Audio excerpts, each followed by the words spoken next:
Hey guys, welcome to the What Lad podcast presented to you by Betcha. Here's a little sample of what's to come in this episode. I have a massive fear of failure.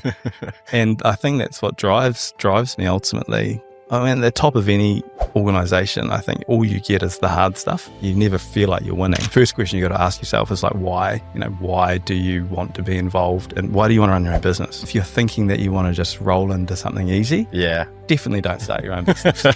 Sales is the lifeblood of a business. It's money coming in the top allows lots of other things to happen down the bottom, And so the better you can get at that skill of selling, I think in life, you're either selling or you're being sold. The biggest reason why people don't get into business is because they don't think they've got enough figured out. If you have to have everything figured out and know everything before you take action, I think you're too late. What a lad, what a lad, what a lad, what an absolute lad. What Lad, well today I'm joined by an all-time What Lad favourite who has blown us away with his incredible journey before educating the masses by breaking down the challenge of life after rugby. And this time he is back educating and sharing his knowledge in the business space. And I could not think of a better lad to do it. Having started O Studio from an idea to building it and scaling it into one of the fastest growing wellness spaces in the country and soon to be Australasia, he is an absolute wizard. I've never had a conversation in my life with this man where I haven't learnt something. He's incredibly smart and he is just a champion man. It is, of course, the great Tim Bateman. Welcome, mate. Oh, Jimmy Marshall, eh? Jesus. I used to tell the truth, mate. You used to tell the truth in your intros. Now you're really starting to spin them up. Mate, third time having to intro you. I could go to some deep places, but every word was true, mate. What you've done with O Studio has been, it's been an absolute joy to watch from afar, and it's pretty inspiring seeing you work your magic and work so hard and put so much effort into something you're so passionate about. It's pretty cool. Yeah, no, there's definitely a fair few greys and extra lines that's been going on. If you want to not have greys and not have lines, don't run a wellness and recovery company.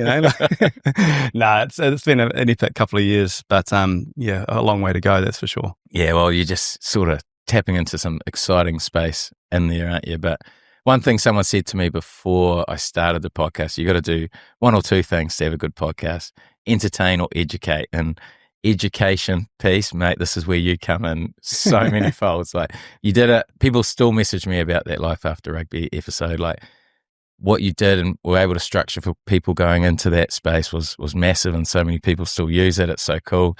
And I'm looking forward to seeing where you can take us with this business space. Yeah, it's I get messages regularly from that one too. You've obviously got a really big reach. Like, I've been reached out to by people, New Zealand, Australia, the UK. I had a guy reached out in the States that was transitioning, not out of rugby, but transitioning out of sport. And then just really generally speaking, like people that are in jobs and looking to try and transition. And I think it's one of the real beauties of sport is like there's so many really real lessons that you can correlate across into other things. And so no, you clearly, you've got a good reach there because lots of people reach out to me speaking about it as well. So, yeah. Well, I can't wait to educate them on the business space. Like, what have you learned? Obviously, it's been how many years is it now? 4, 5? Yeah, well, I mean, 10 years in business. 10 years in business.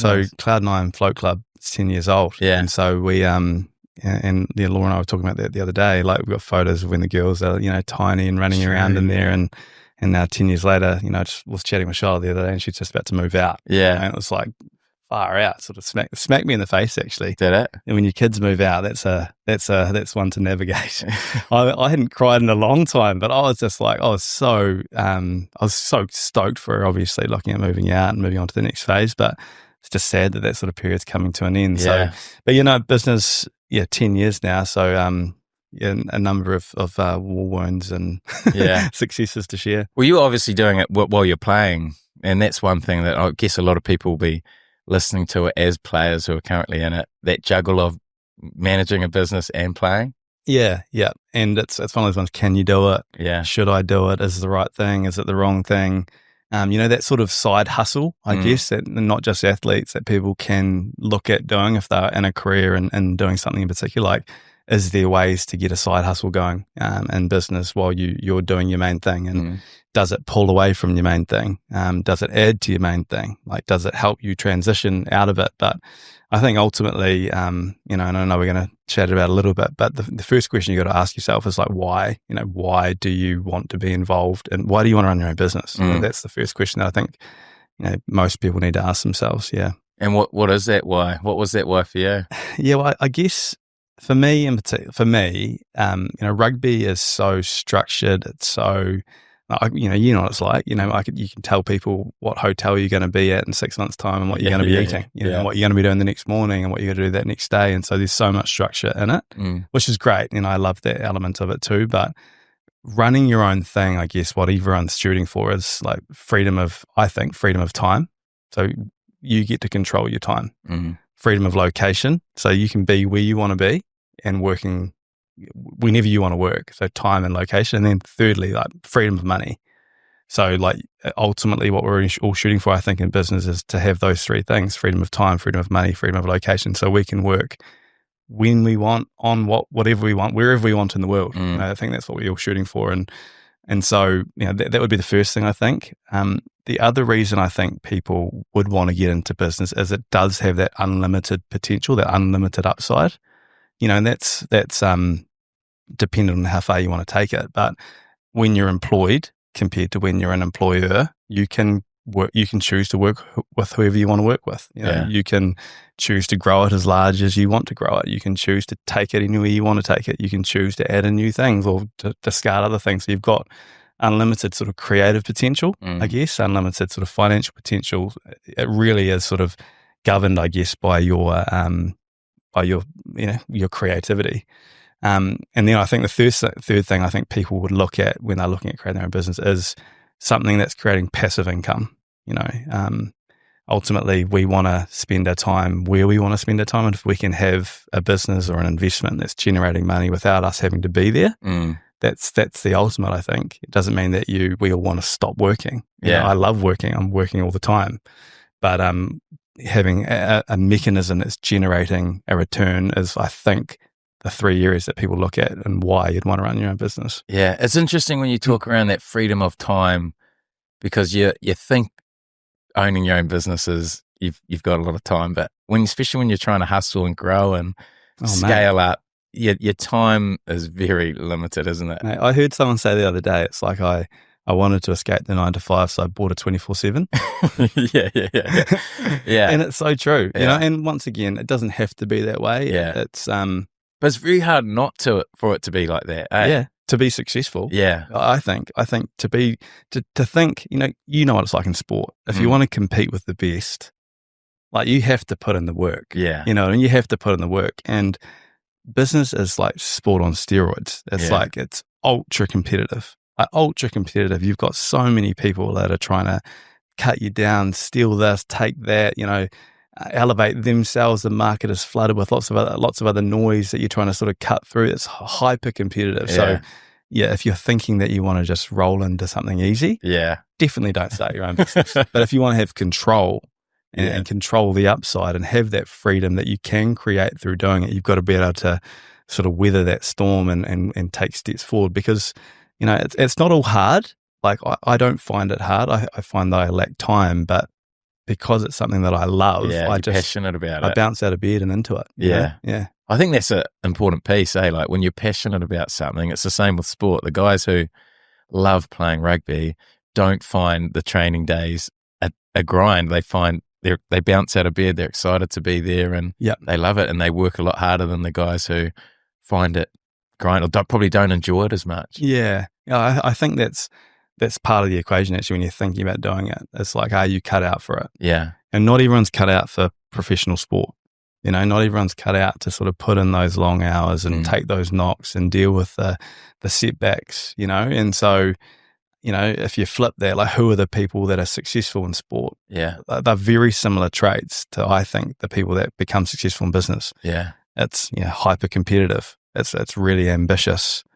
It's people who, they dream really big and they're going to put in all the work to get there. Yeah. You know what I mean? They're the ones that you've seen. You've seen the guys who sort of create themselves from nothing, it's the same sort of thing I think in business. It's like that real willingness to work hard. Yeah. There's smarts that have got to go alongside it, but I think work ethic is more important than smarts. I think you can hire for smarts and you can learn, but I think you can't cheat the grind, as I've heard you say a few times, Jimmy Marshall. Quote unquote. Also, if some of those attributes do come under your, like someone's listening to this and I think, man, that kind of sounds like me. Where do you even start? Yeah, that's the where's the big one, eh? Like, where do I start? Yeah. Like, yes, there's an interest here. Yes, I feel like I want a little bit of that control. I want to share in that upside that you can get through running your own thing. I sort of like to think about it through the sporting lens. Like, I sort of think about this phase as like the pre-season phase. So all the things that you have to sort of get right in the pre-season, I guess. And like, for me, there's three sort of key parts to what I would say is like the pre-season, like really assessing whether getting into business is right for you. So the first question I think you have to ask yourself, once again, this is just my thoughts. Yeah. Whether this is, I don't know, actually, massive disclaimer, don't listen to anything I'm about to say, because this is just like, in sort of preparation for this, I was really just trying to reflect on what's helped me, what I've seen help others, and what I've sort of learned. But that's all we need, mate, because you are the master. No, I'm certainly not that. But once again, it's something that's really helped me in a framework. But the first one I think is like what knowledge, skills, and networks do you currently have? So if you're an athlete in a certain space, like what knowledge do you currently have? What skills do you currently have? What networks do you currently have? Like, looking at those three things. And I think investment in each of those areas in terms of time and effort and energy is always going to be beneficial. Like, how are you growing your knowledge base? How are you growing your skills base, and how are you growing your network? There's things that you can really do for that. And so, like, business is, as I mentioned, really competitive and it's really challenging. And so the more prepared you can be for that, which in building on those three things, the better I think it is. So, if you think about, once again, in a sporting analogy, the people that do really well have a great knowledge of the game. They've got the skills to really implement it. And I suppose they've got the people around them and their network to help grow that. What does that look like in a business? It's really different depending on what business you're going into. If you want to be a painter, obviously having skill sets in that and networks in that industry is really important. If you want to, create a clothing company, like, once again, like, what are the skills that make those companies successful? Who are the people that you can sort of talk to and stuff? What experience can you get? Like, I think in this area too, as athletes, we often have a good opportunity. Like, if you're you're currently playing at the Crusaders and you've got an interest in something, you could probably reach out to a business owner in that field and be like, hey, like, I'd just love to come shadow you for a little while and see what you do, get a little bit of experience, build your network. Like, you think about all the events you're at as athletes, meeting people and organizations and stuff, taking 2 minutes, 10 minutes the next day, like reaching back and, hey, it was great to chat with you last night. If there's ever an opportunity to work on anything, I'd love to learn, There's one thing that blew me away with Andy Ellis on his episode. Like, every time he'd go to one of those connections, gets the card, emails him back. And when you think of connected rugby players, like, he is the master. Like, he is the master. And it's authentic, because he's just a connector. He's the ultimate connector when it comes to things like that. But he's building a network, and he's building an opportunity to, if he ever wants to step into the game, that he's got people he can call on. And like, the way I sort of always saw those is like, what's the value add that you can give? It's not a handout. It's like it's a bit of a hand up. Like, how can I help? That's more of a genuine, I think, connection that you can sort of leverage off as an athlete, rather than what can you give me? Which I saw some people not quite get right. But I think that's the first part of that sort of pre-season is just developing yourself, and you can do that. Like, there's podcasts, there's books, there's courses, there's so many things that you can do. And I think more people could do a little bit more in that space. Upskill yourself first is the first step, I think. And then once you've done that, what's the... Yeah, well, I mean, I had a really good conversation with my father-in-law actually about this the other day, and it's the second part, which is, because a lot of people think, like, what type of industry should I get into? What type of business should I run? Yeah. What should I do? and it's like, should passion, like, what's your passion? Like that's a question that comes up, like try and find a business that suits your passion. And I'm all for finding something that suits your passion because I think you work harder. I think you enjoy it more. There's lots of upsides. But I think there's one part that comes before that, which is opportunity.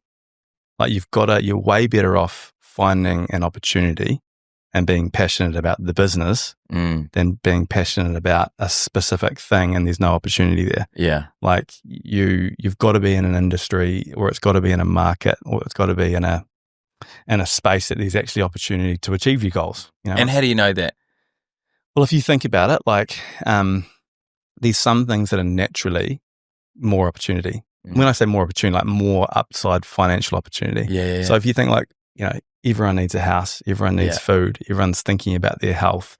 Those things are more, yes, they're more competitive because there's more people in there, but there's more upside because people are always going to need it. Yeah. Then you've got things that people might want. People might want, it's just a nice to have. That's a little bit more challenging, but there might be less competition in the area too. And so I think, assessing what's going on out there in the world, like what's working somewhere that's not here, like searching for those opportunities. Like, my father-in-law and my brother-in-law, both extremely successful businessmen. They're not massively passionate about the product that they sell. One's Lance Sash Interior Plastering. It's runs a plastering company, and Nick runs like drywall direct, so like imports like plaster supplies. Like massively successful financially, and they're passionate about business. Do they love the product? There's only so much love you can have for plaster related stuff, But do they love the vehicle that they've created that funds the lifestyle that they've been able to generate? Like, absolutely. Yeah. And so I think, your question of how do you know if there's opportunity there? I don't think you can even know. Yeah. But there's ways that you can get more insight, O Studio is a good example though, isn't it? Like you saw a gap in the market. People were floating in Japan that you were using, your wife was using them. And then you saw the wellness space. It was obviously pretty untapped in New Zealand at the time. And even the last 5 years, there's been a massive spike in how many people are spending money on things like saunas or all that wellness space. Yeah, I think so. Like, I'd love to say that there was a lot of planning and thought. We sort of fell into it a little bit, like we, with Laura's health, we were looking for ways to help her, that was the starting point, and we found something that was really beneficial, flotation therapy. Then I started looking at whether we have this in our house, and very quickly, actually, in the States and Canada, this is the market that's growing quite quickly here. So we sort of had that, we were sort of given that opportunity through our own experiences. But yes, certainly recovery and wellness as an industry is like on a massive climb. Yeah. It's similar, I think, to the gym industry probably, 20 years ago, where, they were closing membership sales because there was just not enough competition in there. So everyone was just trying to get in and find a gym. That all came off the back of just understanding the importance of physical fitness. People go back 20, 30, 40 years, people weren't thinking about running for their health. There was for athletes, people weren't thinking about lifting heavy objects to improve the quality of life. And that wasn't really there. But as the understanding in the market changed, actually, lifting weights, cardiovascular health, fitness is good for you, the need for gyms exploded. I think we're sort of seeing that in the recovery and wellness space. There's a lot more you can do for your health than just lift heavy objects and run. There's using heat, using cold, managing stress, using breath. There's lots of other tools that you have, but there's not, no one's quite nailed that. Like, where do you go for that? I guess, yeah. O Studio. That's exactly where you go. Yeah. I don't know, like, because that's I think is another part of this sort of part here is when you're looking at that sort of pre-season is like where you start is really important. Like if you're a tech company and you're starting in Christchurch, if you're a tech company starting in Silicon Valley, the opportunity is very different. So I think once you find an opportunity, be really conscious of where you place that opportunity. Does that make sense? Yeah. Like some ways are easier, some locations are easier to launch from, other locations are harder to launch from. So New Zealand, we're a really small market. That's something we've always got to remember. We're a really small market.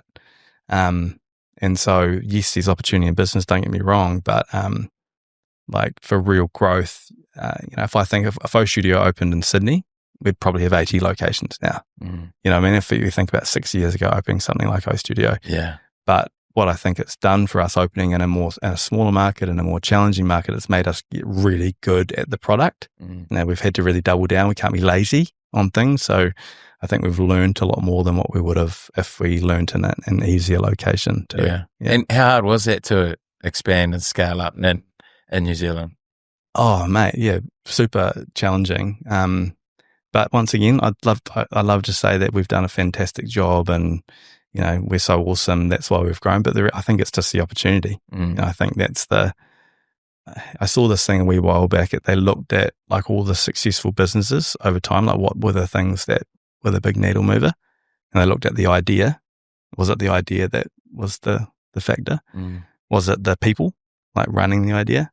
Was it the resources that they had? Like, did they have lots of money and ability to scale the business? And then the fourth one, which was actually the most important by an absolute mile, was timing. Oh, yeah. Just timing. Like, there was a company just like YouTube before YouTube that failed. Yeah. Because internet speeds were really crap.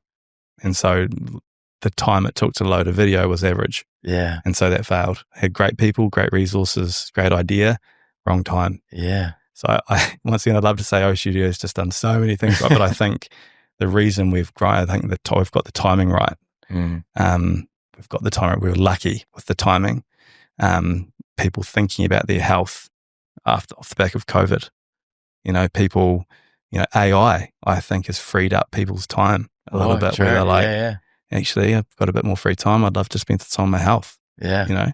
Just the understanding of things like stress, of things like heat or things like cold and how that can impact the body. Yeah. That wasn't us that drove that. That's timing. So I'd say we've been quite lucky in that sense. Yeah. Yeah. Mate, it's so interesting. How many studios you got now?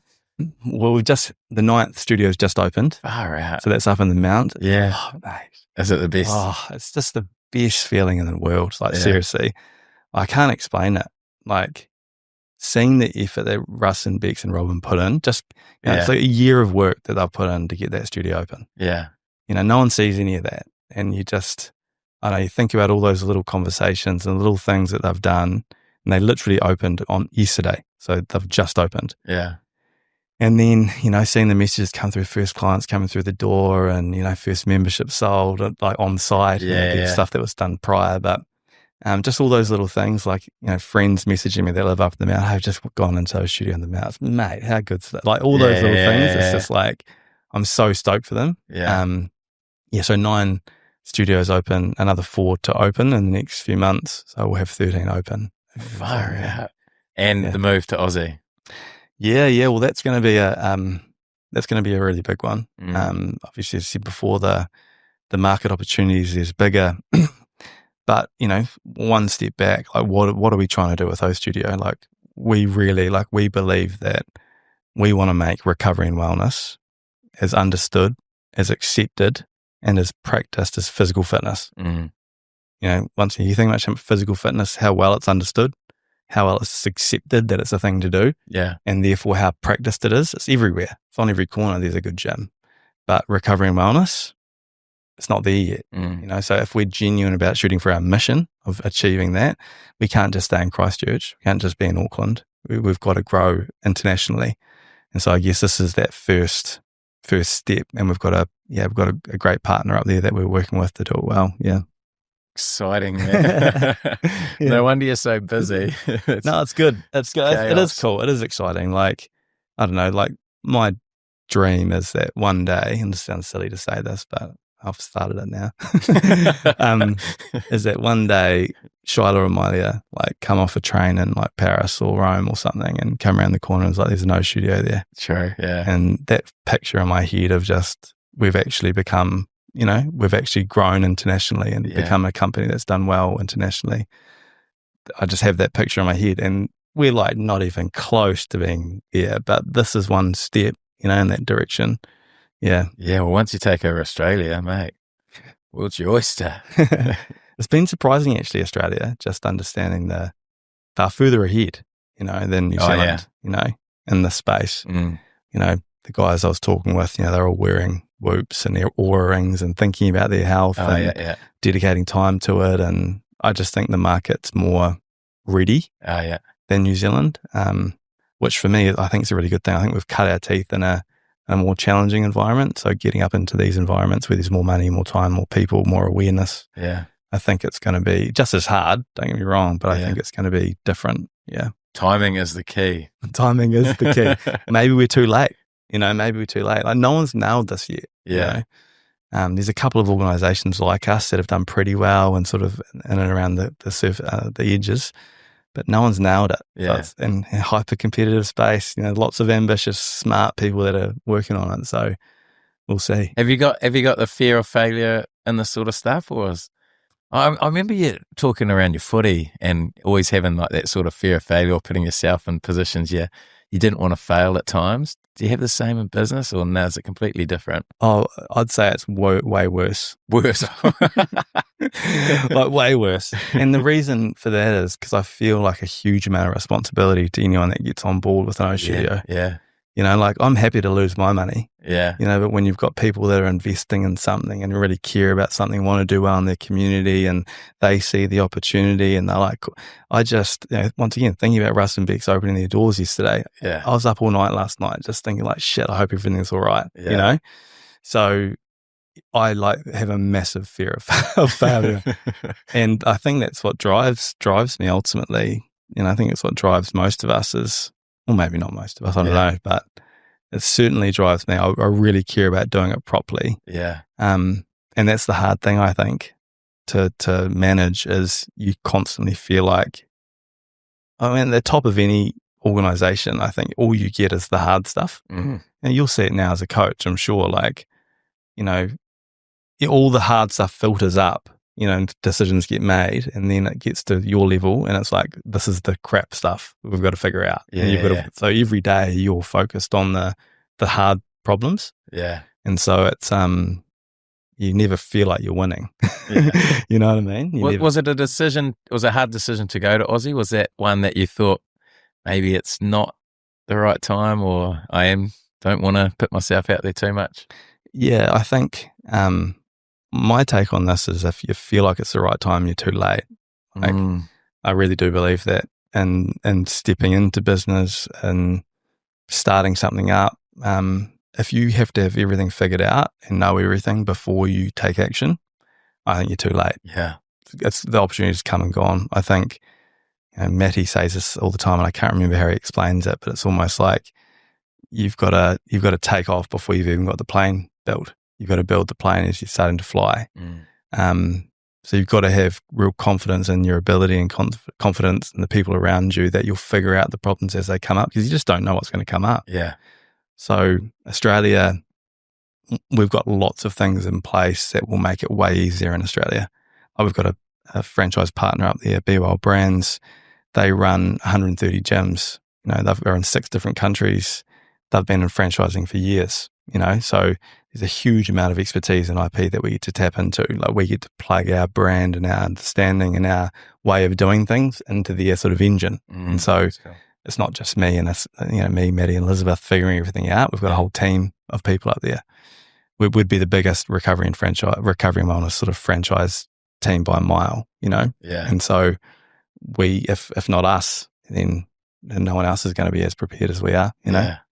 That's cool. And I guess that's why a lot of people don't start as well. Like, I hear it all the time. Someone's got an awesome idea and they just want to get everything perfect before they start, like sometimes you just got to, what'd you say, take off before you've got your plane. Yeah. And Maddie's got a saying, and I can't remember what the saying is. It's something like, on your marks, get set, go. It's like, on your marks, go, get set, sort of thing. It's like, you've just got to go. And obviously, you've got to take calculated risks, and you don't just stumble into a silly opportunity. It's got to be calculated. But I would say it's like a prerequisite for getting into businesses. You've got to have a high risk tolerance. If you're really risk adverse, then getting into business might not be the right thing for you. Too stressful. Well, it's just, anything can fail. You know what I mean? There's McDonald's that have gone under. You know what I mean? Like, it's like nothing's like, bulletproof. And so in business, you've got to have that sort of mindset of, I'll figure it out. I'll get people around me to do this and we'll figure it out together. But you've got to have taken action first before you get to those sort of stages, if that makes sense. Yeah. You know, you've ultimately just got to back yourself and have calculated risk along the way. Yeah. So what's the next part of the season? I think have we covered the pre-season? Yeah, well, we're into the season. Well, that's what I'd say. Yeah, like pre-season. Like, you know, once again, to think about, like, firstly, is even getting into business the right thing for you? Yeah. You know, secondly, okay, cool, tick. Like, how do I prepare myself for business? And so we've gone over those sort of little elements of, you know, getting the knowledge and the networks and, you know, the things that you need to get in play. Like, in terms of in season, you know, like, what do you do? Yeah. I sort of have this thing, which is, it's an acronym PRIME. So PRIME.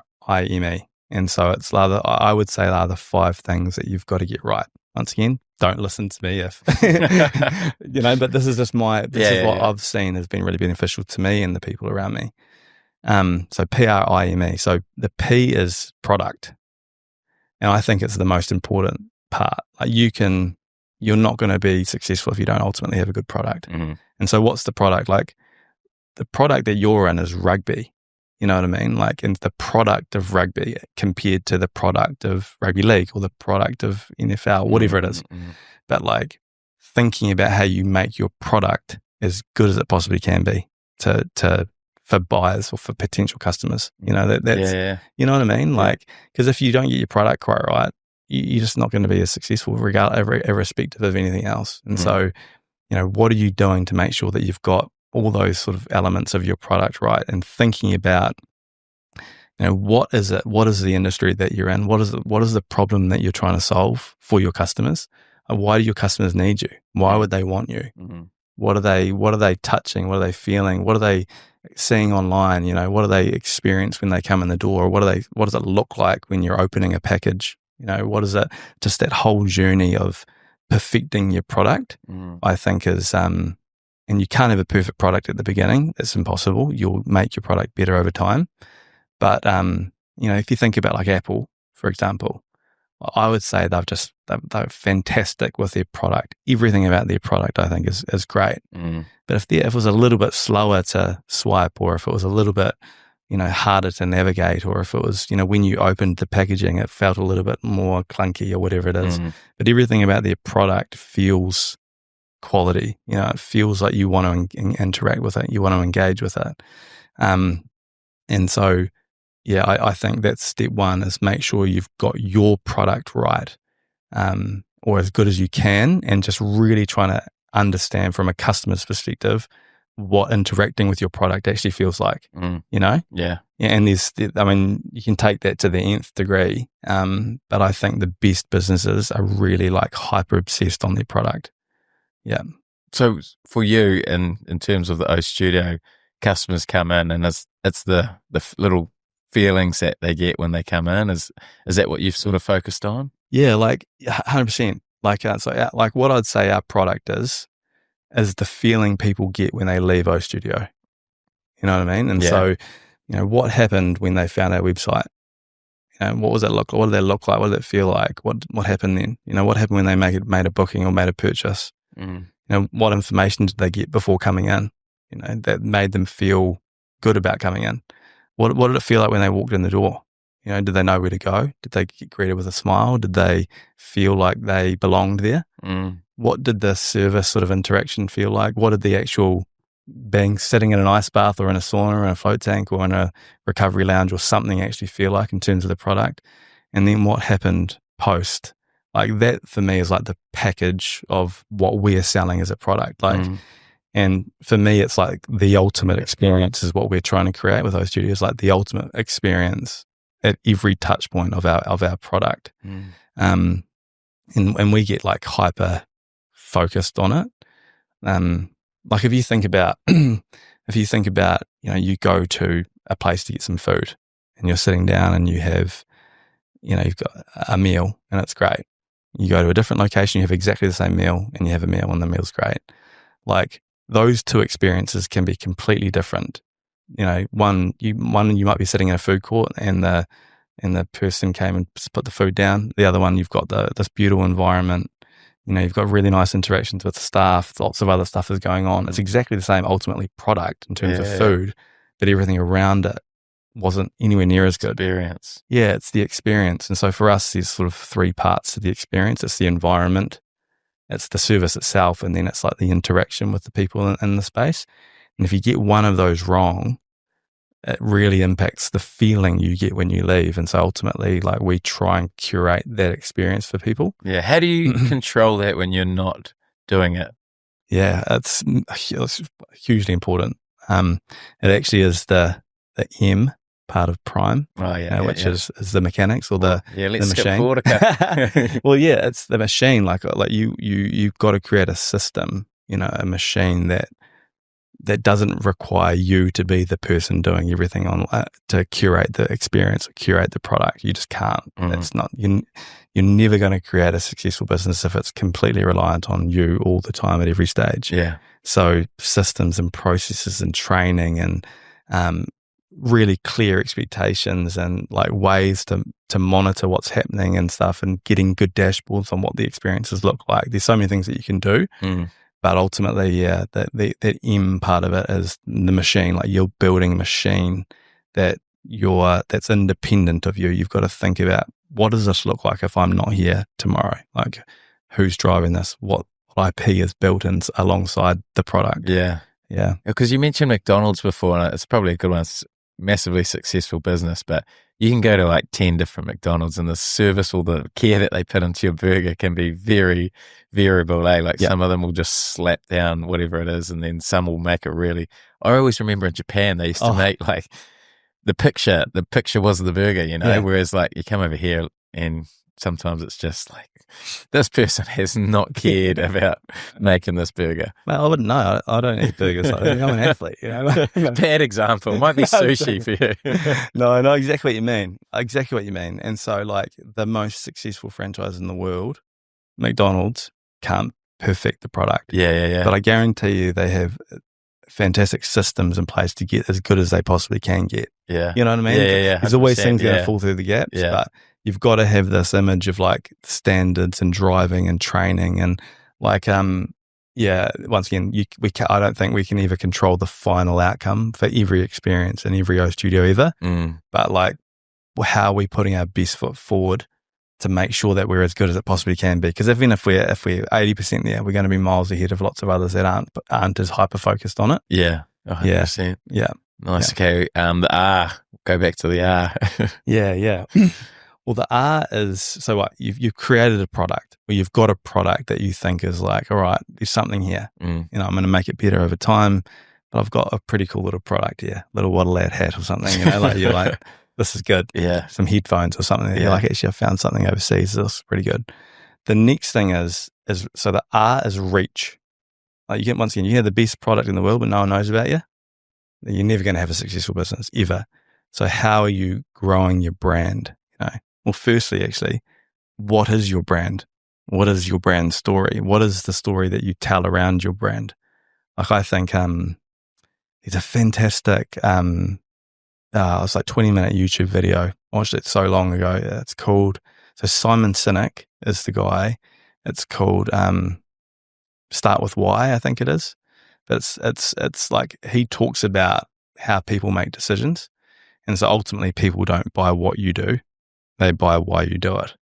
And so the story around a brand is really, really important. Once again, you can have the best hat in the world, but if the messaging around the hat just doesn't land, or it doesn't feel like it's cool, or it doesn't feel like it fits your customer demographic, then you haven't got it quite right. Yeah, it's interesting, eh? Yeah. I mean, surely you think about your Waddle Lad brand. Like, maybe you don't. Maybe it's just because your brand is so you. But if you asked anyone, like, what's Waddle Lad like, that's listen, they'll be able to give you a pretty quick, like, it's funny, it's like a bit of banter, like true, like real genuine stories. They'll be able to give something quite quick, the way they see the Waddle Lad brand. Yeah. So you've created that sort of story just through doing good content for a long period of time. Yeah. But every brand has some sort of way that people see it, and I think being intentional on how you want your brand to show up in the market that lands with your customer demographics that Yeah. you're targeting is super important. And would you have had that before you'd launched? I'm thinking about Waddle Ad now, and it's definitely not something that I'd thought about or put any time into before I had started it. It was definitely the go before the get set. It Yeah. was just give it a go and see where it ends up. But you've got a really cool story around the O and all the meaning of it and all that stuff. Was that done before you launched? Well, O Studio it was actually. So we did it all before, and it's evolved over time slightly, but it came off the back of that was our second business. Yeah. And so Cloud9 Float Club, we launched and we, had no idea around anything. So there was no way we were curating a brand story. Yeah. But we saw the impact of Laura's story on the brand and the success that came alongside that. I was like, oh, wow, that was massively important, having a genuine, authentic story that paints the picture of why you do what you do. Mm. And so, our story, the brand story around O Studio, that ultimately it's like we all have battles, we all have struggles in life, but where do you step away to feel better? That's a true story for us. That was, me performing terribly on the rugby field and just not knowing what to do. I didn't need to go to a psychologist to manage things, and I was fit and healthy, but I just wasn't getting that downtime. That was, my life was full of stress and lots of concern, but I wasn't regularly getting out of that sort of sympathetic state, that stress state, and then seeing the benefits firsthand of getting out of that sympathetic state regularly and stepping away, and how I started performing better. That was a real story. And so, how to tell, you can have a story, but if you don't tell the story well, then that's another thing too. So that's why it's reach. It's like have a really good brand story, but make sure your market can resonate with it, see it, feel it, touch it, Yeah. or else, you're just not going to grow. Yeah. And then how do you share or get that reach to the story? You've got the cool story. How do you get it to the people that need to hear it? Well, I think it's and I'd love to flip that question back around on you, really, because it's like you've created a bit of a beast here, you know what I mean? Like you've created something, like so many people clearly listen to this thing, because I think you've been in it for a long time, and you've just been relentless with delivering good quality content ultimately, which is like become your reputation. Like people can trust you that you're going to put out good quality content. But how do you increase your reach? Like, do you even think about increasing your reach, or you just rely on your product to increase your reach? I'm definitely relying on the product. The thing for me is I'm pretty reliant on clips, or like good clips. I've had if I get a good clip that goes quite big or popular, people do say I listened to that episode because I saw the clip, or I had a really good trailer, made me think I wanted to listen to it. But I've still got that base of people who will tune into any episode, no matter who it is. So, but I don't know how to grow the reach or speed up that reach. For me, it's just been a process of just keep on doing it. When you have Tim Bateman on your episode and you have Bowden Barrett on your episode, does one have more reach than the other? Tim Bateman. Oh, no, but you know what I mean, though, too. Yeah. So there's things that will increase your reach just by the people that you're interacting with in your network and the quality of the clips that you put together and stuff. And so there is lots of things that you'll naturally be doing, I'm sure, that will boost your reach. But once again, it all comes back. I still think it's the product that's more important. Like you're better off having a perfect product that's getting better and better and better and staying in the game for longer, because more people will find it over time. But if you want to grow quickly, you want to get more reach quickly. And so I'm sure for you, thinking about somewhere like Australia or thinking somewhere like the States, like who are the people that could cut you into that market to get more reach into those markets? Or I don't know what it would be in your industry, but it's, reach is a huge important, like get the product right, but grow your reach as quick as you can. Like one thing I always thought about with this is like, how do you make something remarkable? So like remarkable in my mind is that someone's going to want to talk about it with someone else. So for you, it's like, how can you create content and clips that people are going to go and tell 4 people about? Like, what is that? And I realize that you're not like that. You'll tell authentic stories, and you're not trying to interview to get that clip of people. So you're sort of balancing that, be authentic to the product, but also, you know also too that if it's a clip that people resonate with, they're going to tell 4 people. Yeah. And we have the same thing with O Studio. Like, how do we make this sauna and ice bath experience something that people want to share? And where are those Instagrammable moments in a studio that we know people will feel comfortable taking a pic of themselves and posting it? Yeah. And what are these little extra add-ons that we can put on a service that people didn't expect, that people get? Oh my gosh, they've given me this little wee like happy pill, we call them. Like, and it's like, it looks like a pill that you'd eat, but you open it up and it's like a little quote inside, comes with a tea and a little treat that they didn't know they were going to get. Yeah. That's the stuff that people take photos of and share it. Yeah. More so than the sauna or the float. Yeah. It's like, so how do you create remarkable opportunities that people will go and remark on? And you've consciously done that to get the potential 100% opportunity to get to expand, because for me, it's like, how do we expand the reach within our product? And like little moments like that are big for people. You know, they know they're coming in for a float. So, oh my gosh, they've given me a tea and like a little treat, and they've given this little thing, and there's all these little extras that I didn't know about. Yeah. People, that once again, they'll take a picture of that, or they get given something as they go. Like, we had these little, we call them karma cards actually, that we gave people, and it had like, you've just done something really nice for yourself. Now you've got a task to go and do something nice for someone else and pass on the card. It was like a little thing. The amount of people that took photos of that karma card and like posted it up, like, it was just, once again, it just grew the reach. Yeah. And so, how do you make, I mean, I remark on opening an Apple product, because every time I open it, I'm like, Yeah. this is just like, unwrapping this product is amazing. Yeah. Like, that's making the box, everything about it. Like, I'm remarking on it now, you know? So even in the most mundane thing, how can you make it remarkable? And you can do that with every product. Some are more important to think about. Some products are more expensive. If you're a builder, you know, like, how can you get your customers talking about you and sharing you? Like, there's so many things that you can do to increase your reach. Yeah.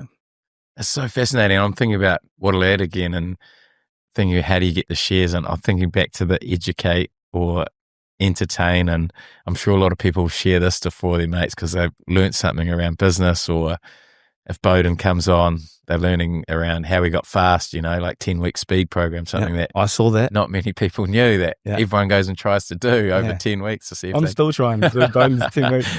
Are you still doing speed? Because you am, weekly. Did you not see me bounce up the stairs? You were bounding. You still got the hops, but you still do weekly speed. Yeah. Oh, no, it's not weekly at the moment. Jesus, it's probably a business owner. I'd still do one every 3 weeks, I reckon. Oh yeah. Sometimes I'm every week, but sometimes it might be a month if I'm not doing anything. But I mean, the other thing here, there is some technical stuff that you need to be careful of around reach. Yeah. So do you think about have you heard of SEO? So SEO is that search engine. Yeah, it's that optimization. That's it. Yeah. So if you're wanting to buy, let's just go with those. If you're wanting to go to a sauna, sauna near me, like, does O Studio show up if there's an O Studio in the area? Because they're your lowest hanging fruit. They're your warmest leads. They're actually looking for you. If you don't organically show up on Google, now it's more like AI. Like, are you organically showing up in ChatGPT? You're nowhere.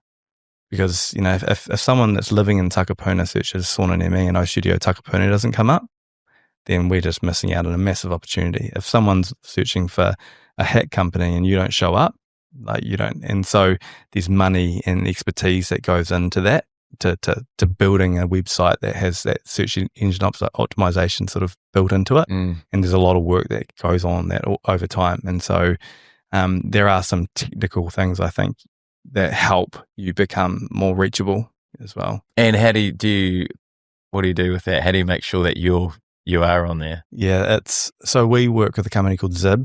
They specialize in search engine, and so we pay them a lot of money to make sure that they have that skill set, to make sure that we're showing up organically in all the locations that we operate. Yeah. You've got to be on that 1, 2, 3, and we can see over time, know where we track and what does it look like and what are the areas that people found us. What are they actually searching? Yeah. We had this big thing we were looking at changing our float name, so like float therapy, to magnesium float. Oh yeah, because it's like a lot of magnesium's a thing, and we get a huge you get a huge dose of magnesium when you're in a float environment, and it just sounded a little bit more.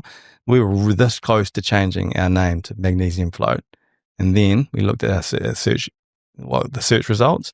No one's searching Magnesium Float. I think there's like an average of 60 a month compared to like 2,000 a month people searching Float. Yeah. So it's like, there's no way we can do that. We can't take that risk. Yeah. And so you're having that sort of data. For us, we don't have that skill in-house, so we outsource that. Yeah, I guess that's something that you need to have as well, to be able to outsource skills or things that you don't quite have as a business owner. Oh, 100%. Like absolutely. Like same as a rugby player, you got your sort of position specific support on defence or on.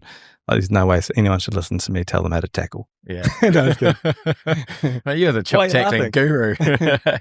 No, but you know what I mean? The position specific sort of stuff that people, if you're a hockey player, the people that help you learn how to drag flag, they know their stuff. Yeah. You know, it's exactly the same in this industry. You've got to have your, like, I would say your team around you, like your lawyer, your accountant, your banker, your specialists in marketing, your specialists in these sorts of areas. And every industry is different.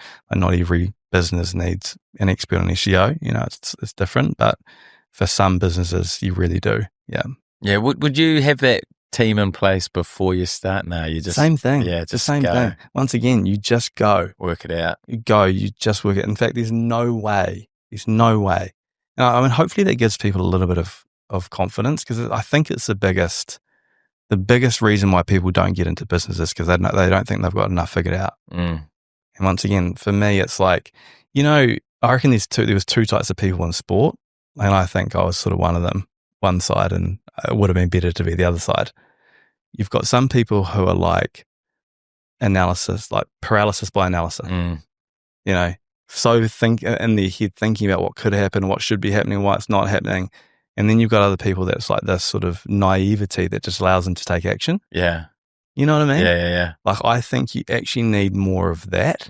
You need just almost, like, I had the naivety which allowed me to take action for business. Yeah. You know, I thought I knew a little bit of stuff. I was like, yeah, this is going to be great. This is easy. And then, Jesus Christ, you know, I had to figure it out. Yeah. But I think that allowed me to take action, and then I could figure stuff out over time. So I think you just can't know all this stuff. You can't have all those networks. You can't have all those people around you in a team. Yeah. And maybe your third business, like, you know, if you're doing your third thing or fourth thing, it's easy. It's just like you've got your team there, you're ready to go, you've cut your teeth and you can rip into it. Yeah.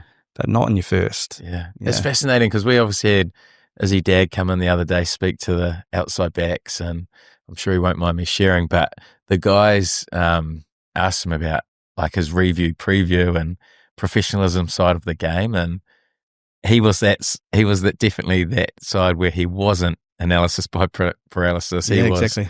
He would just go out there and play, back his skill set and back his instinct, where probably myself and you were the other side. We would watch a lot of footage, would try and work out where the T's were and the X's were, and would try and play that sort of structured game that we understood or had control of, whereas it was quite refreshing hearing him talk, and almost made me think, the guys are like, you didn't do preview or review? Or makes you wonder, eh? Yeah, and I think, you know, that's a great example. And we just know with so many people like Bowden. I found Bowden like that when I first started playing with him. Yeah.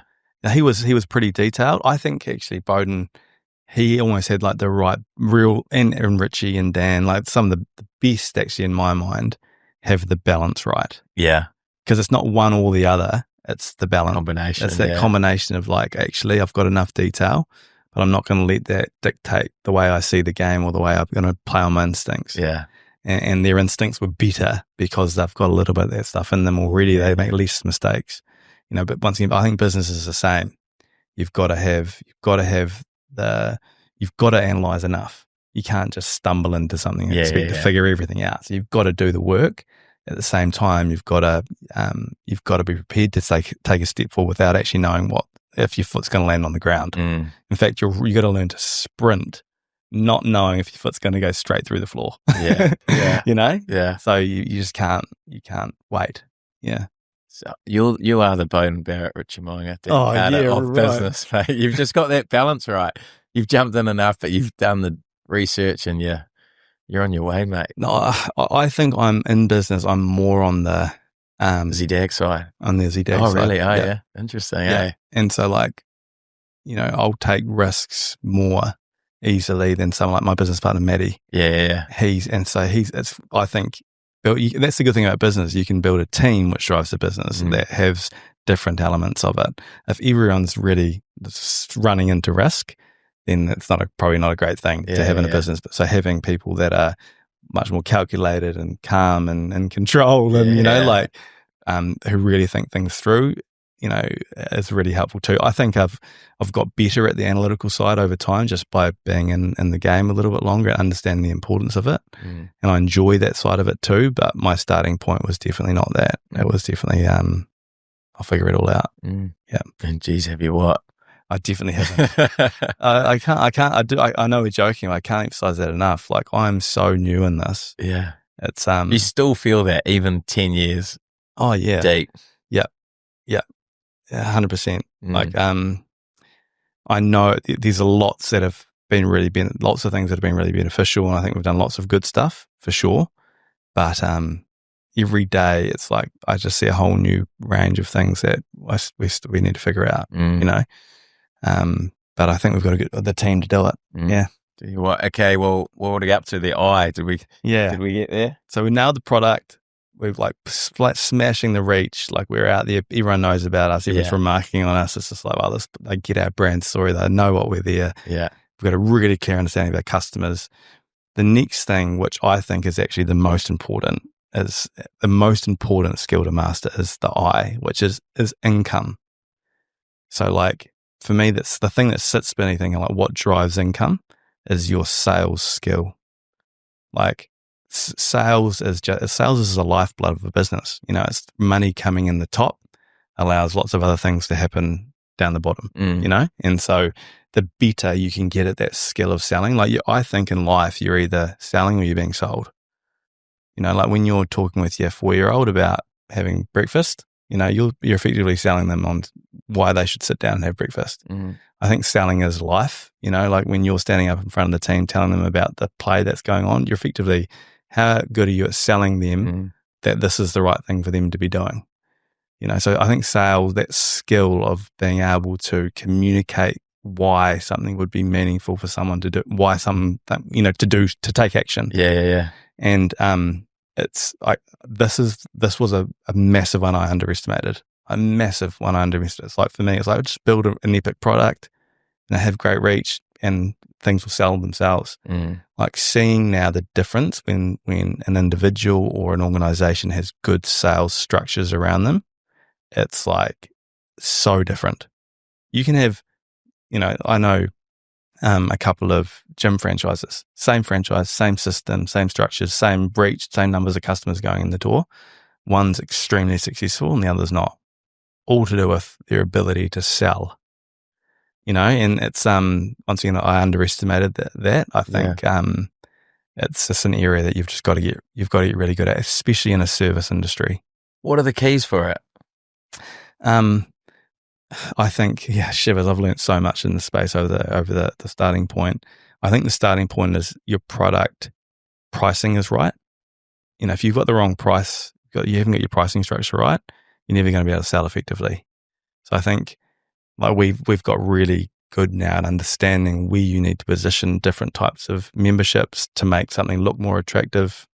Knowing, we've got a membership that's really expensive. Like $150 a week plus. There's people that won't buy a membership if it's $70 a week, but they'll buy it if it's $150. What's the mindset of that person? The other people that will buy a Rolex, that will buy the $500,000 car. Yeah. It's more of a, why are they stepping into that? Yeah. Thinking, so getting your pricing structures right, having everything at $150 a week, no one's going to buy anything. A few people will. But if you've got a pricing structure that I've anchored at $150 a week, but you've got something at $30 a week and it's really high value, like, how valuable does that look all of a sudden? So getting your pricing structure right, I think, is step one.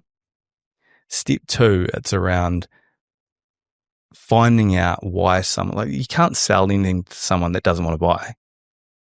Like, if you came into a student, you didn't have any need, like you were sleeping great and your stress was really good and You weren't trying to physically recover, or you weren't looking at mental maintenance, or you weren't wanting to meet people, we've got nothing for you. Like, that's fine.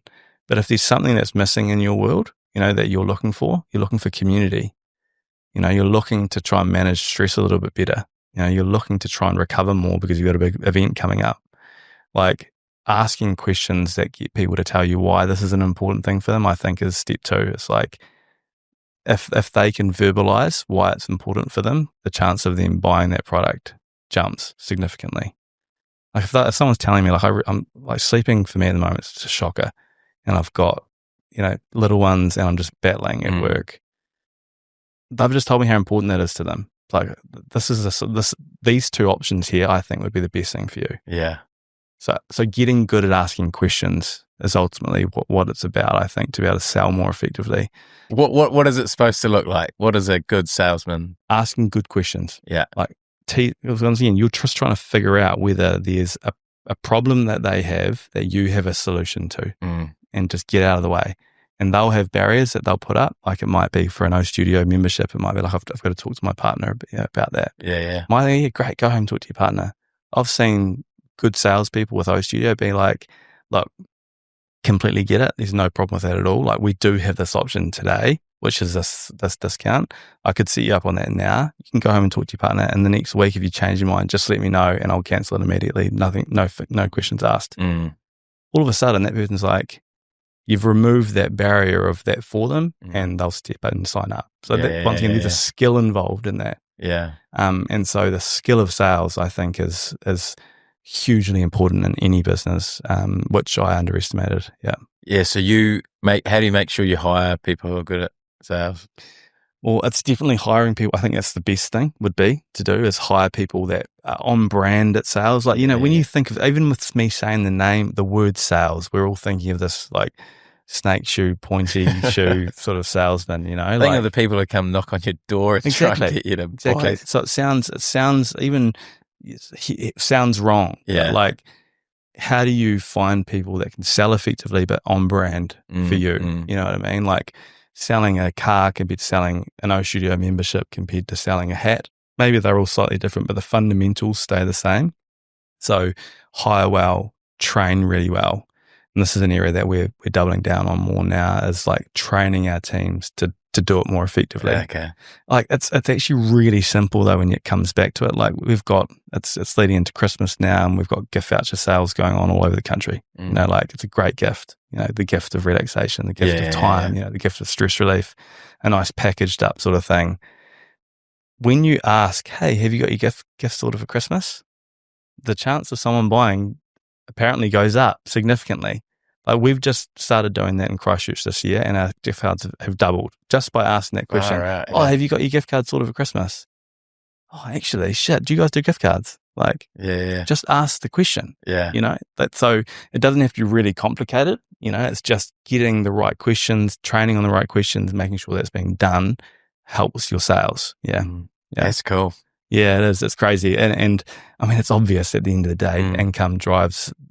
If you've got enough revenue coming in the top, everything becomes easier to solve. Yeah. If you don't have enough revenue coming in the top, everything gets a little bit challenging. And so it is literally the lifeblood of your business is sales. Because you obviously would have had to be in pretty big debt at times, and the stress of that. Yeah, yep. We've had managing money was something that you've just got to do. You've got to learn the hard way. We've been pretty lucky, with O Studio and with Cloud9. Around COVID, there was times there was like, shit, what are we going to do? All our revenue's just turned off. We have to close the doors, and we don't know what's going to happen. But we had sort of good ways to work around that. And we've had times of real poor performance, like financially a month, our sales have been really down, and you look into it. It all comes back to the same thing though. It's make it really clear with the team what you're looking to try and achieve, help them achieve it by giving good questions and good support around it, monitor it, celebrate it. We theme it a little bit too, which is quite cool.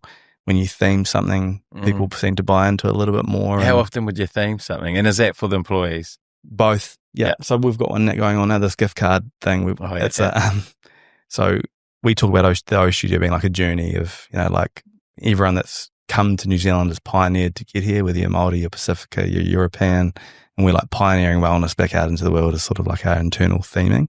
So it's like these boats and that, these calm seas and rough seas. So anyway, we've got this, all these boats sort of moving along. When you hit 50 vouchers, we've give gifts. When you hit 100, and you're sort of moving along, it's all themed on like pioneering. And so there's one, like Wellington is just smashing it. Like, it's just, but once again, she's just really good. She's developed that within her own team. They've got this little culture going on of cool stuff happening. So yeah, we do quite a bit of theming, like finish strong campaigns, start strong campaigns. And have you got that from your rugby times? Yeah. All from the rugby side. And because you saw what it's like. Yeah. Who are the coaches that you saw that did that really well? Well, Razor was one. Yeah. They used to do it pretty well up in Tasman. I remember Goody running some good themes up there. And why do you think it makes a difference? Because when you try and explain it to people, it sounds like, what? Like, what do you mean a story helps it happen? I think it just gives your week flow more interest, and you've just got, it's easy to sell some of the stuff that you're trying to sell as a coach. As a player, it gives you more interest, you're more excited into your week, just gives you that little bit extra, It's a little bit of fun, eh? It's adds a layer of just interest and fun and not just footy. Meaning. Yeah. I think it's exactly the same in business when the team feel like they're connected to something a little bit more meaningful, and there's a good story that you can tell that story in a good way. Yeah. You just give a little bit more. Yeah. It's like anything, when you score something or have medals or sticker charts or something for kids, it's the same for them, eh? Like if they do something well and they haven't got a sticker chart, then great. But when they've got a sticker chart, what can I do to get another sticker? What can they just want to see it and see it on. Yeah. And that's, it's exactly it. Like having something that's tangible that measures that as well. Like, they do it in rugby. They've got the walls and you put your stuff up, and it's essentially an adult sticker chart. It is an adult sticker chart. Do you remember with the Crusaders in 2017? You 2017? No. Oh, just that, the player of the day, Golden Gloves, the defender of the day, Muhammad Ali robe. Yeah. Like Golden Gloves, you knocked him out. Muhammad Ali robe, you like the defender, like protector of the day. And just all those little things. They're remarkable. They're memorable. You think about them and they're tangible. So, I think theming definitely helps sales. Helps drive it. Do you think many other businesses use theming? I think so. I think every rugby team would use theming now, but I think we both know that it's done to different levels. Yeah. And so, it's not a tick box. If you want to do a meaningful theming thing, it's not just a little tick box that, it's hard. Yeah. It's making sure you get all those little elements right. You've got to really believe in it to drive it.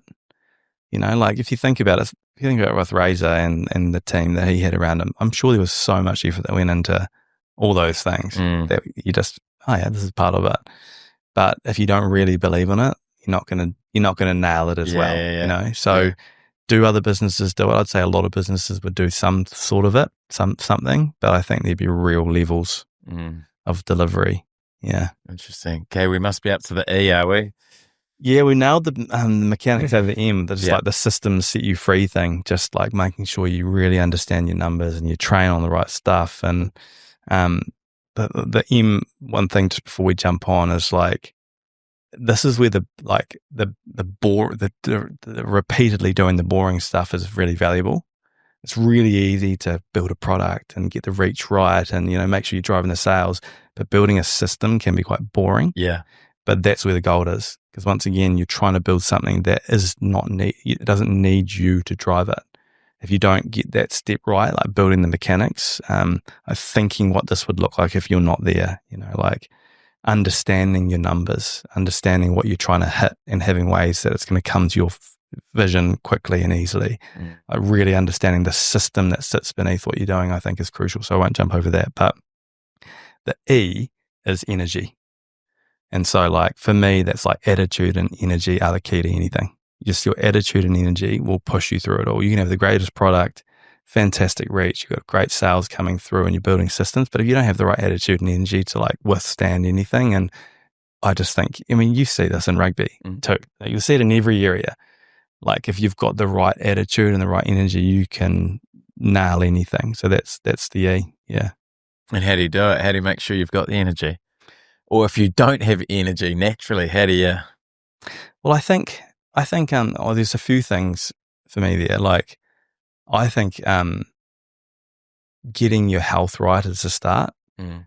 You know, sleeping well, eating well. I'm sure you see it too. Like, if you have a big night out, just how poor you are the next day. Yeah. You know, if you're eating poor for a week, just how that impacts your performance and the way you do things and the way you can show up.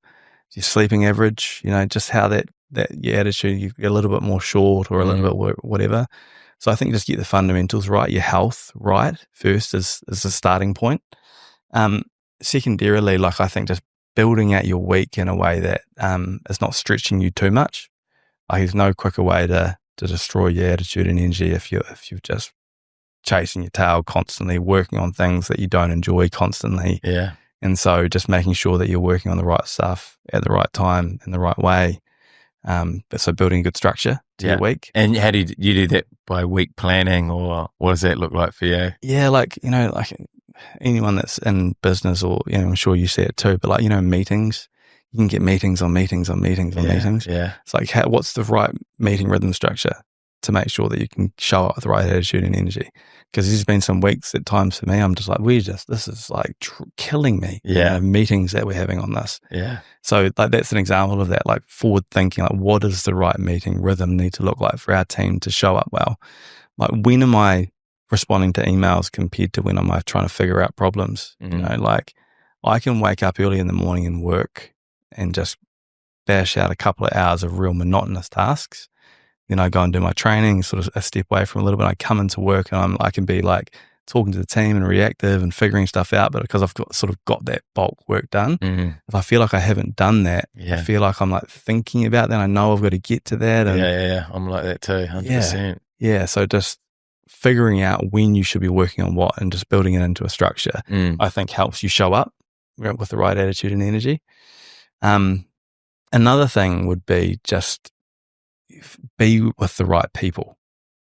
You know, you get what I'm saying there too, eh? Like, there's no quick way to destroy your attitude and just steal all your energy and just be with an energy vampire. Yeah. It's just, but you know what I mean? So be really conscious of who you're surrounding yourself with. Yeah. You know? Be really conscious of your own language.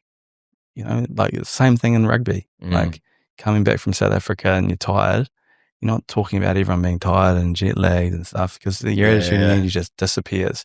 You're good. I'm good. We're on. We're right on. Yeah. How good's this? You know, like, so your language really helps shape that, shapes your behavior, shapes what you're working on, shapes how you feel about things. Yeah. Made me think about before a game when a captain would speak, and sometimes you have a average warm up or whatever, and they say, "Oh, boys, it's feeling really flat, or there's no energy in the group," and actually you were feeling sweet up until that, and now you're like, "Oh, what was that, a flat session? Was that a flat warm up or what?" And just because they felt flat or whatever, and they've put that whole energy into the whole group, and now everyone's thinking, "Oh, geez, we're flat," and whatever. Mate. But that always reminds me of the importance of how you word things and what energy or you portray. And like, without pumping your tires up too much, I think you obviously added lots to teams in your career, and I'm sure you still do as a coach.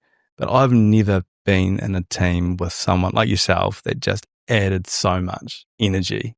Like, it just did. Like, you just did. You were always on and fun, and people wanted to be around, you know, and that just, like, for a team environment, that's just huge.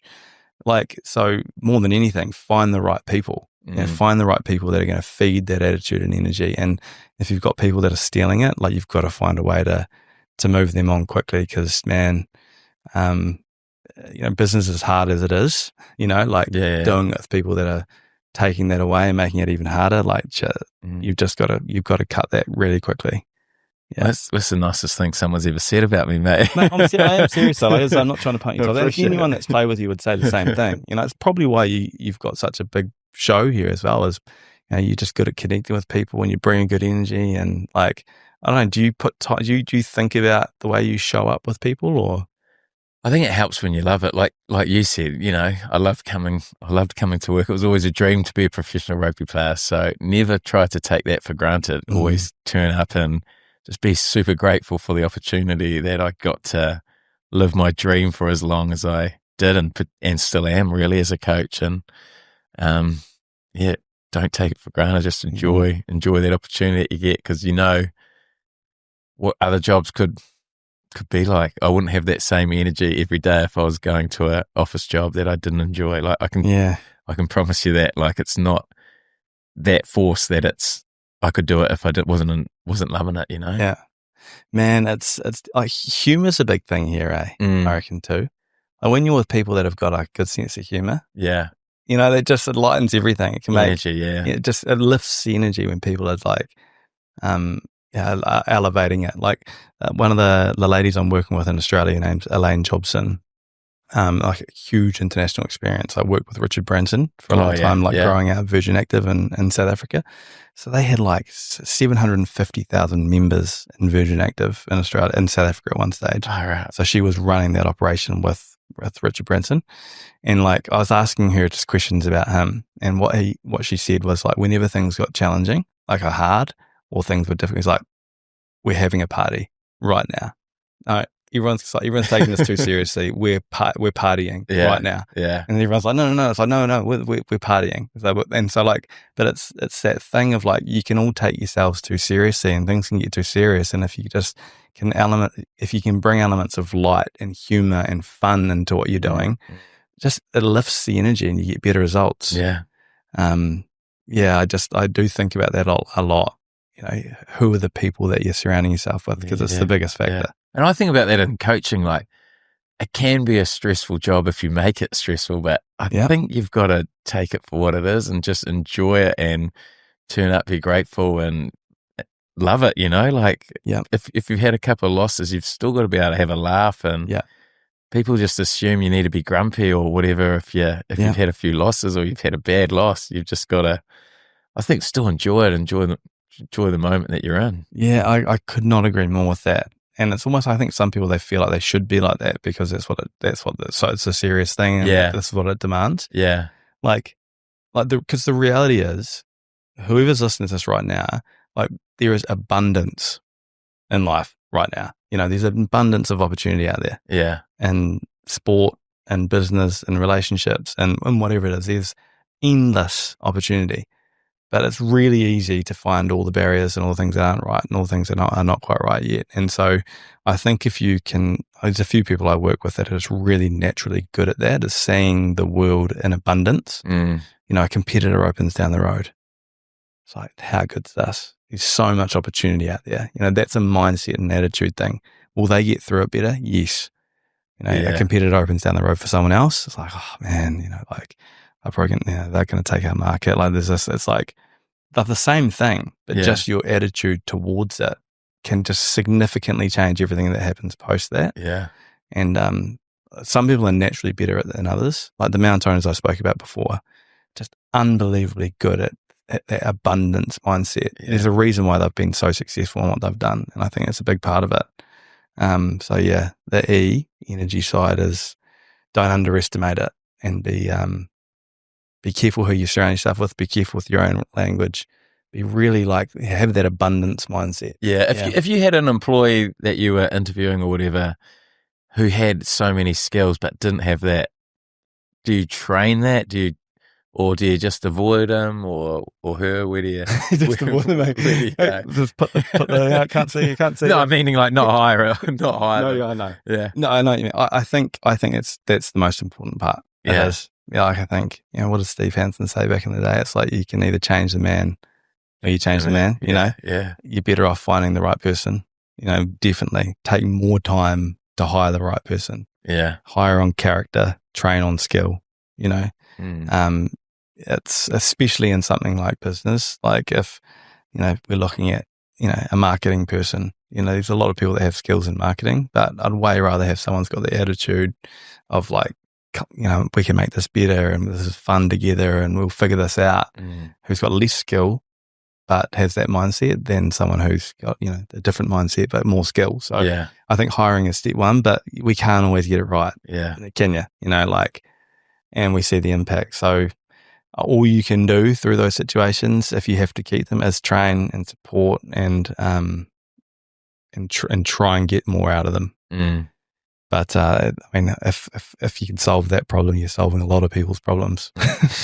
because it's not, I mean, that's the reality. Like, not everyone has that attitude towards things, and you've not, in fact, least people have that attitude towards things. Yeah. So what's the culture you're creating, and how you're supporting people to get the best out of them? Yeah, and it must be hard to find people who are, not everyone's going to be as passionate about O Studio as you are. Obviously, you created it. No one will ever sell it like you sell it because it's yours, you know. But how do you find people to have that same passion that you have in it?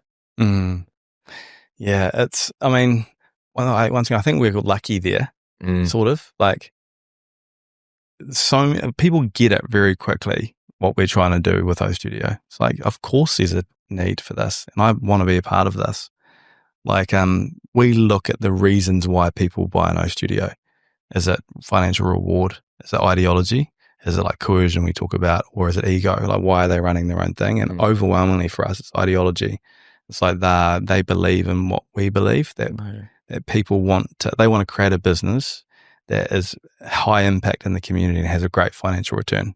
You know what I mean? Like, that's what they're buying into. So I think, naturally speaking, people are almost just as passionate as I am about the industry, about the opportunity. But yeah, obviously all the work has got to come in behind that. And when things get hard, that's when I suppose you do see the true colours. People come out. It's really easy to be high energy and great attitude when things are good. Yeah. When things get a little bit difficult, and there's a few rogue waves coming in, like, how are we working together? Yeah. That's when the real rubber hits the road. Yeah. Interesting. One other question I wanted to ask you was around your life balance. You mentioned getting up early to do emails, and then you're into the gym, and then you're back to work with good energy, and you're getting in the speed once a week. You're growing one of the biggest businesses in Australasia. Like, how do you find the time to make sure you get balance? Still a husband, father of two. Like, how do you manage it all? Yeah, I mean, it's a big conversation for us as a family at the moment, because I definitely haven't had great balance. Here I am running a recovery and wellness company, and the balance has been all over the show. At times, like all over the show. I mean, once again, I always step back. It's like, what is our mission here? What are we shooting towards? And so, we've got to figure everything out around that. Like, we want to do 100 locations in 5 years in Australia. Wow. And so, the likelihood is that we'll have 3 or 4 open this year coming, and then it will be more like 20 to 30 the following year, and 20 to 30 the year after that, and 20 to 30 the year after that. I've got a huge demand. We were literally just turned on advertising in Australia, and we've got 6 franchises that are keen to open. Far out. And so there's going to be a huge amount of work to do this properly in Australia over the next 5 years. And so everything's got to sort of fit around that. I'm lucky in that my girls one's just about to leave home, one's their last year at high school. Laura's like, she's in a good space. She's health is pretty good. I mean, there's going to be challenges with Laura and I, definitely. The reality is I'm swinging hard at one end of the spectrum. Laura's life is difficult when things are hard because of having multiple sclerosis, stress, and changing time zones and all those sorts of things just smash her. So we're gonna have to really work on maintaining a relationship to be strong. But the reality is, I mean, we've been together 23 years. We know each other pretty well. I can't believe 23 years. Man. That is a long time. It's a long time, eh? Yeah. We talked about it yesterday. I was like, how long have we been together for? And it's 23 years. Far out. Like, she knows who I am. Like, she knows I love her. She knows I'm going to always be there to support her. But there's going to be times of absence this year in the Mount and in Auckland and Wellington. There's just going to be times that I'm going to be working on things. I like to think of it almost like seasons in life. I think this next 10 years for me, I really want to swing for the fence in this business space. Yeah. As I mentioned, our girls are just leaving home. They'll probably have kids in the next 5 to 10 years, and I want to be a present grandfather. So I'm never going to get more free time than free time. To swing for something than I do now. So we've it's about getting on the same page with that together. Like, what does this next 5 or 10 years look like for us as a family? How do we make sure we don't get to the 10-year mark and our relationships falling to pieces because I've just been going in the business side. That my health has fallen to pieces because I've just been focusing on the business side. So I'm just like everyone. I've just got to, I'm certainly not perfect. Yeah, there's some work to be done there. Do you look back at any of your, like, you've been doing it for 10 years now, do you look back 10 years or any of those times you think, man, I wish I spent more time with the girls, or yeah, Honestly, mate, hand on heart, no. yeah, Genuinely, I'm really, really proud to be able to say that. that's cool. Like, I'm not joking. Mm. It's like if I died tomorrow, would I be happy with where I've spent my time and effort and energy? I would say yes. Like I do. I feel like I've tried my best to be a good husband, with Laura. She's had some real challenges, health-wise. That's been really challenging on our relationship as well. Have I been a great partner? No, a lot of the time, but I'm really proud of the effort that I've put into our relationship, definitely. Have I been a perfect father? Definitely not, but I think I've done the best I could with the opportunity, the demands I've had on my time. So long story short, I feel like I've prioritized things properly, which I actually am really, really proud of. Like, and I can see it now with Shyla and stuff. And I'm so proud of both of them, actually, like really proud of both of them. And our relationship's just really tight. They're coming away with us for a few weeks. And, but the reality is this next 5 to 10 years is going to go another level again. So I've just got to be really conscious of getting it right. That's cool. That's a cool place to be, though. Because that's obviously something that many business people struggle with, isn't it? Like that family side of it goes to the bottom because you just got so much on. But it's cool you've been able to prioritize still the important things with important people. Well, you think about your time in Japan. There was a time in Japan that I was like 5 months off a year. Yeah. And we just do everything together all the time. Like at Coca-Cola, we'd train in the evenings. We didn't train during the day when I was at Coca-Cola. So it was like I'd have the whole day of doing things. And so I feel like I've had a good balance with that side of it.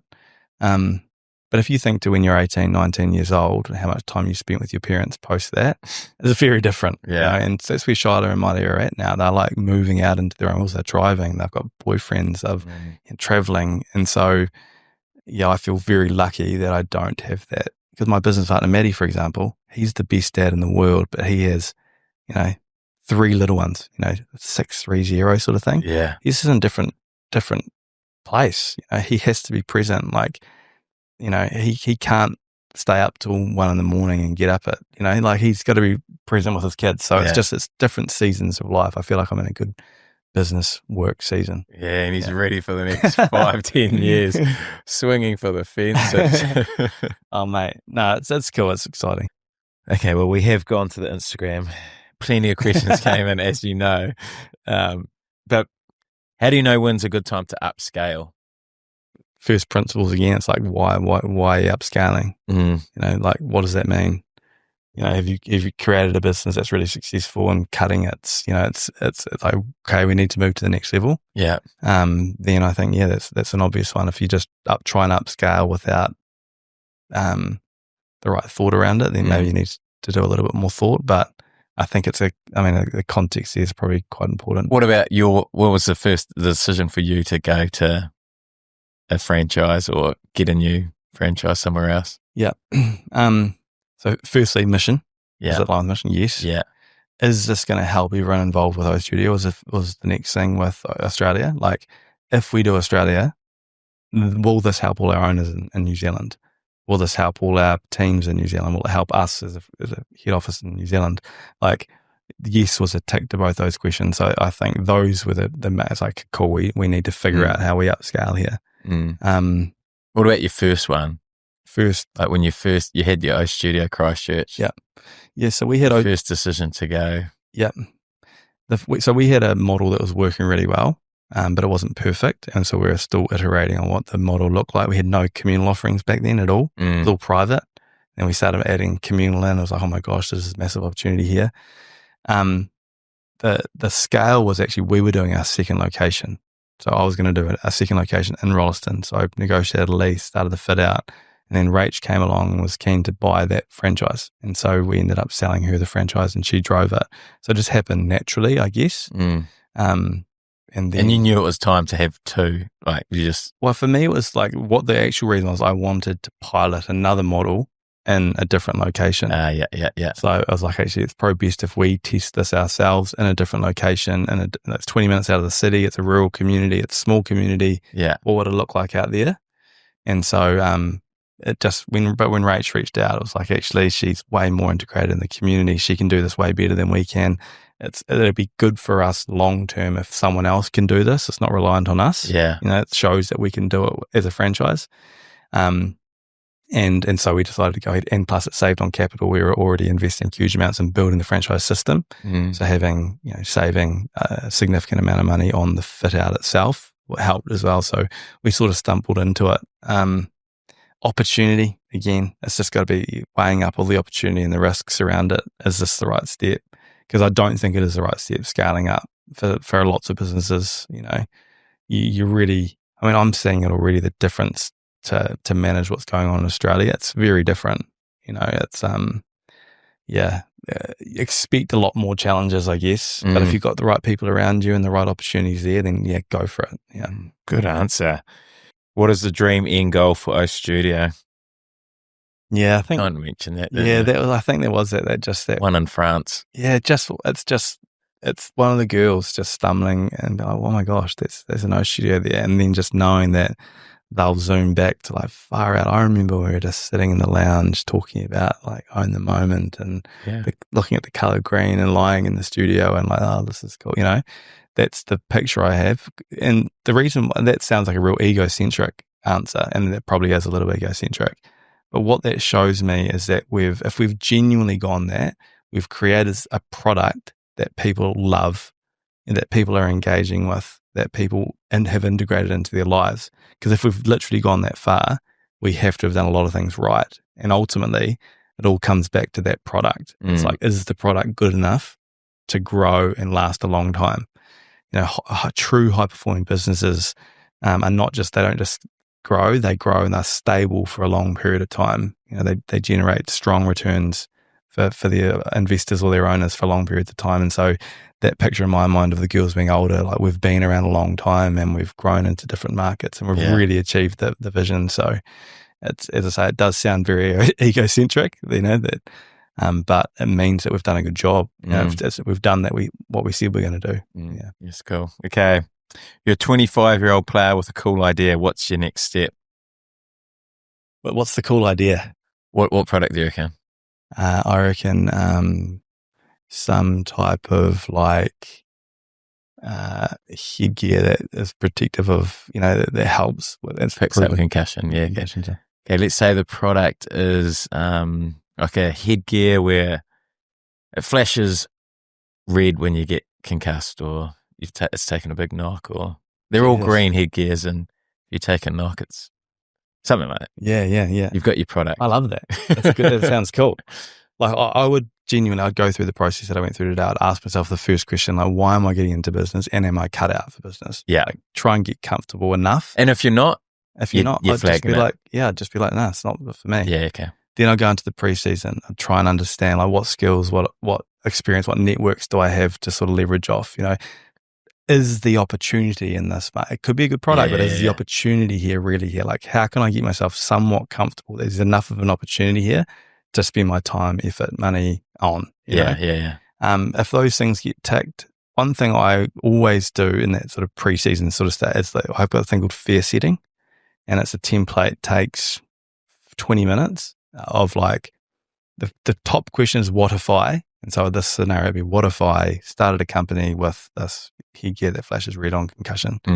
On the first page, you write all the worst case scenarios down. On the first like column of the first page, it's like, I'll lose all my money, everyone laughs at me. That's usually one of the top ones on my list. Like worst case scenarios listed along. Then in the middle column, aligned up with each of those, you like, how do I minimize the chance of this happening? Yeah. And so it might be like, I'm going to invest only at $10,000, or I'm going to, whatever it is, that maybe I'll try and be nice to people so they won't loan. But you're like, how could you minimize the chance of those worst case scenarios happening, is the second column. Third column is, if the worst case scenario comes true, what would I do to fix it? So in that scenario, it would be sell the company, or like just move on. I've lost myself $10,000. That's the only way I could sort of fix it. If this is people don't like me question, it would be like, maybe try and be nicer on Instagram. I don't know. But yeah, that sort of like gets all the fears out of your head, and how you could plan around those fears, or what would happen if you navigate the worst case thing. The second part is like, what would a partial success look like here?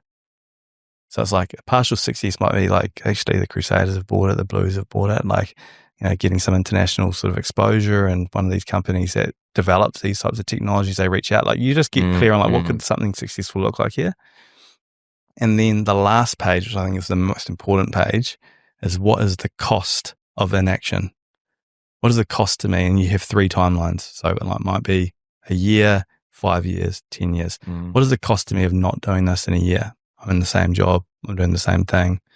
What does it look like in 5 years? I'm just depressed on what's happening here. Like, so really jump into the future and think about, what if you don't do this? Yeah. What is it actually going to do to you? Because that one there, often people think about the risk, but they don't think about the flip side, which is not doing it, and the risk that comes with that as well. So that's a recommendation I'd do. And then I'd jump into product. How can you make this product the best product on the market, and go through the prime sort of thing? Like it. Mate, you're good. Okay, last question. Best piece of advice for a Waterlad listener. You've done it twice already, probably. So this one could probably be more aimed at business or in just life, whatever. Yeah. I think the story of today, and your podcast is case in point on this, but it can't, and it sounds too simple, but I just can't emphasize it enough. Just get yourself around good people. Like, just get yourself around good people. Your relationship, your friends, your work colleagues. Like, Maddie and I talked about this the other day. It's like the company is the company, the people that the way that you are in. Like, is it the destination? Is it the journey? Is always the question. Like, what are we working towards? Is it the destination, or how do we enjoy the journey? We were both like, it's actually more just the company. Yeah. Like, you can withstand lots of stuff if you've got the right people around you. You can enjoy the journey so much more if you've got the right people around you. So for me, the recommendation, just surround yourself with good people. Yeah. If you're not surrounded by good people at the moment, how do you go about changing that? Like, let's say your rough family life, your friends are from school, and they're all not the people that you want to be hanging around with. What would you do there? For me, it's like, you've got to take 100% accountability for yourself, and everyone's got a harder situation than you have. And that sounds really brutal, but if you're not in an environment that you want to be around, like, you can take control of that. If you're 4 years old and you're 8 years old and you've got a difficult ride, like, you'll get opportunities to interact with good people along the way. And once again, that sounds super harsh, but you're in control of your destiny. And so if you're in a job that you're really not enjoying because of the people aren't there, you need to take some action of like figuring out what you can do, like, start looking around, start investigating what's out there. Yes, that will take effort, that will take stress, that will take concern, but the not doing it is worse. They're not, like, looking back in the last 10 years and being like, I've just been in a job that I hated, working with the people that I haven't enjoyed at all. Like, yes, life's not all roses and easy, but you get one crack. You get one crack at it. So try and find something that you enjoy doing, that feels meaningful in some way, and try and do it with good people. Yeah. Mate, I didn't think you were going to be able to top your last 2 pieces of advice, but you've done it somehow. Absolute wizard. But always an honour to get you on the podcast. It's been a joy to sit through that and learn so much, and makes me think about what I'm doing in the Waterlad space. And I'm sure there's a lot of people out there thinking in business or wanting to get into business around how they do it. And geez, if they haven't picked up anything from that, they're not listening, mate. Oh, mate, you've done a fantastic job, mate. Like, if you think about it, what did I say is the most important? Is the product. You've built a product that people enjoy, that people trust, that people like, and that's the foundation, for everything else. So no, you're nailing it, mate. Love it. You're a lad. Appreciate it, mate. Well, there you have it. Thanks to Betcha for bringing you this episode. If you enjoyed it, please let me know what you thought of it in the comments.